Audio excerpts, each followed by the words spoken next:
The city they call, with some justification, the gateway to Europe. From here, like the Portuguese navigators of old, you can discover the old world and the new. For Portugal is an old European country, and the reminders of the past are all about you. The mingling of traditional and modern, the mixture of jet age, luxury and unspoilt history, give Portugal a flavor that is delightful and unique.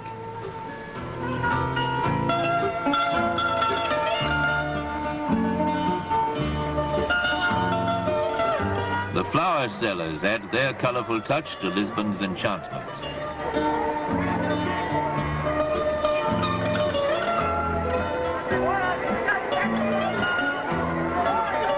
There's romance in the air, too. Lisbon's lovely gardens and parks are a secluded haven for lovers and visitors alike.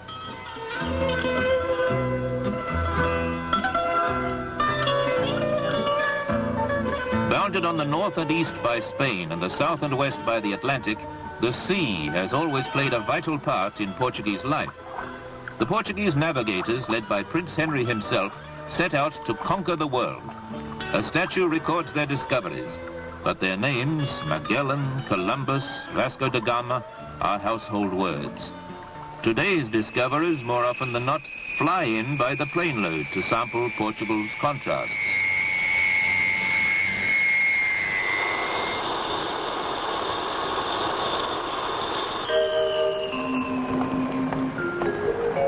Touchdown, Lisbon, the perfect place to soak up those first impressions.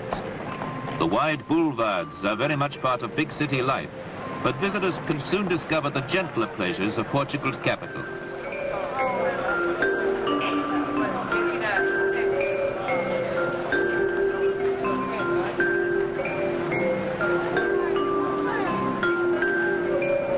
But there's plenty of action here, too. A bullfight, Portuguese style, has color, high excitement, and comedy. It's against the law to kill the bull. But here there are all the elements of the classic bullfight, except that at the moment of truth, the sword is never used.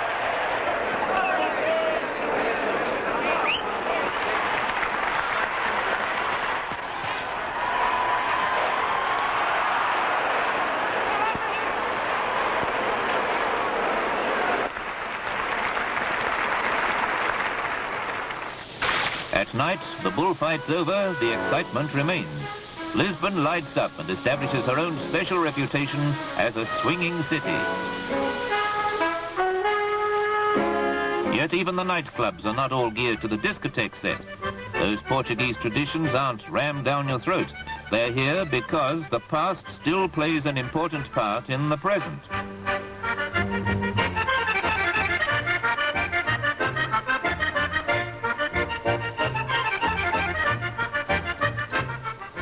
Lisbon sets the scene. But to really appreciate the country, you've got to move out of the city and discover the variety that the whole of Portugal offers. The old towns of the north, the plush holiday resorts of the south.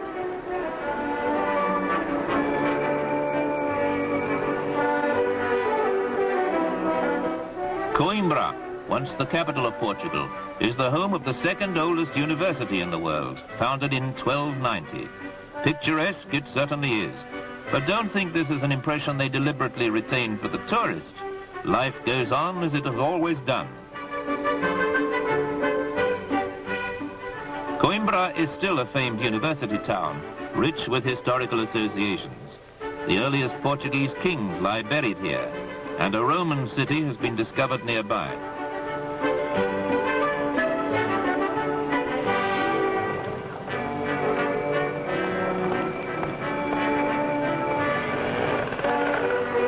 Those past influences can be found in miniature, too. A model village with every type of building in Portugal gives you a scaled-down architectural tour that takes you back to the days of the Moorish invasion and beyond.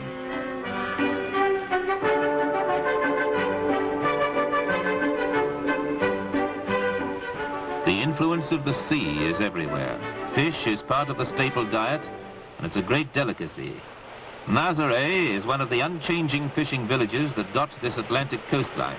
Today, as always, life follows the rolling tempo of the sea.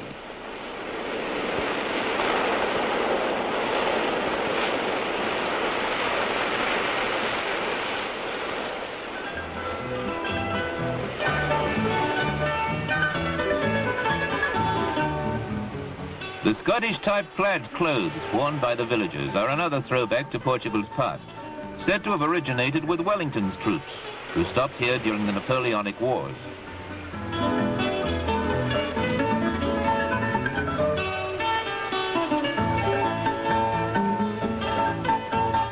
The labors of the sea occupy Nazaret's unchanging life. Little has altered since the Phoenicians founded the village centuries ago. Even the small fishing boats still bear the Phoenician prow. All along the rugged coastline, fishing is a way of life. Phoenicia was once a strong fortified city. Now it is one of Portugal's most important fishing centers, where the rich haul of the Atlantic comes ashore for export to the world. Every day, swarms of boats bring back their catch for auction. The Portuguese excel at cooking their fish, too. Red bream and red mullet are among the specialities. But Portugal is primarily an agricultural country, and pastoral scenes like this are no rarity.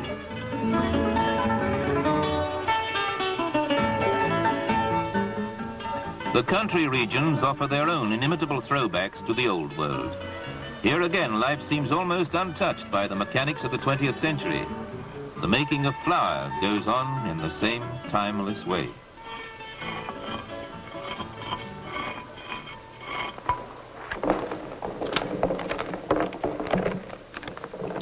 There's history in every languorous turn of the old mill sails at Phoenicia. Yet this is a scene that seems far from out of place or out of touch in this unspoiled country.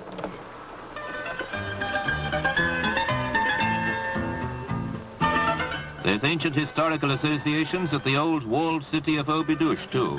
With its medieval fortress and winding cobbled streets, Obidos still retains traces of the Moorish invasion and is one of the most perfect examples of a walled town of the Middle Ages.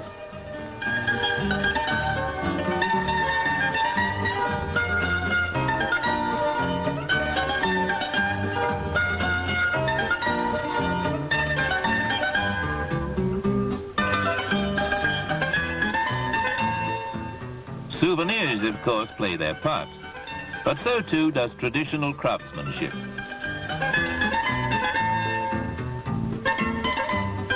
Oporto is the second largest city in Portugal, and also the country's commercial and industrial center. Here too, traditions die hard. This is the local launderette.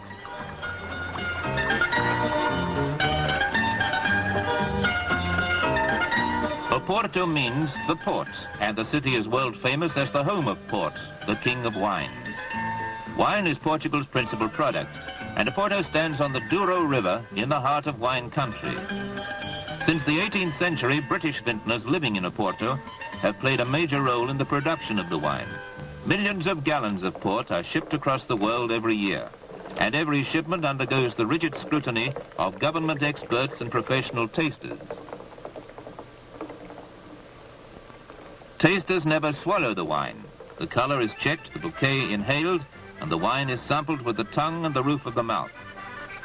Port owes its distinctive flavor to the selection and precise blending of the Douro wines, fortified by brandy. These dust-gathered vintages of bygone years can be truly classified among Portugal's treasures.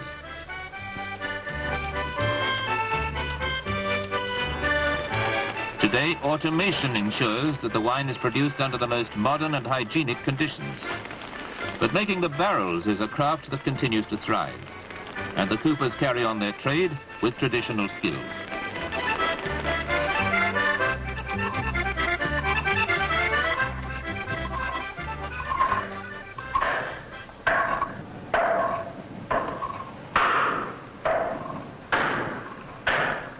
Despite a high degree of industrialization, Oporto's commercial life still largely depends on the city's namesake wine.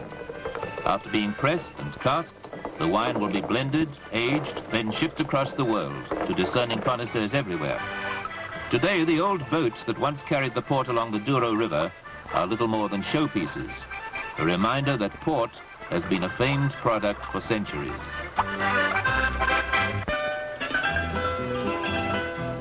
The sea has played its part in exploration, in fishing, and now in weaning holidaymakers to Portugal's shores. For Portugal has plenty to satisfy the present.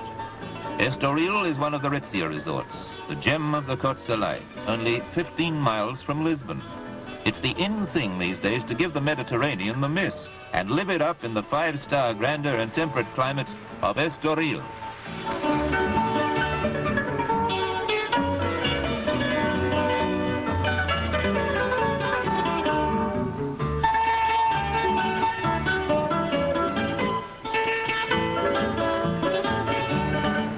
The casino is a fine building with a rapid turnover. Big stakes, little stakes, all are welcome. It all adds to the holiday fun.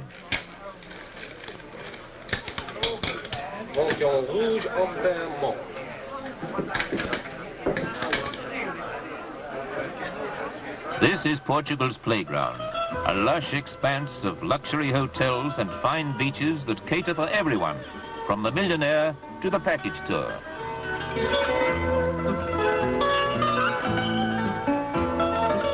Faro, Portugal's southernmost city, is the capital of the Algarve province. The Algarve means the west in Arabic. It was the Moors' last stronghold and might belong to northwest Africa rather than Europe. Here there are cliff-rimmed beaches, Moorish villages and plenty of sunshine to call holidaymakers to the province the whole year round. The Moorish influence is still pronounced.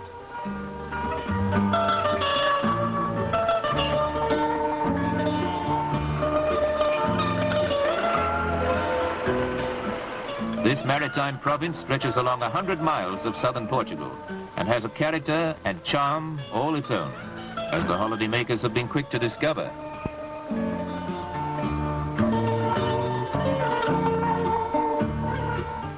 For the athletic, there's sailing and water skiing.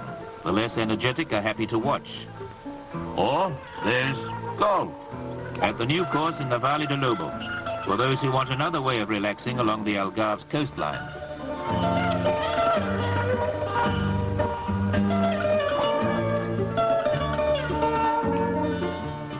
Food, of course, plays a big part. Sampling Portugal's seafood is a luxury that no gourmet can afford to miss.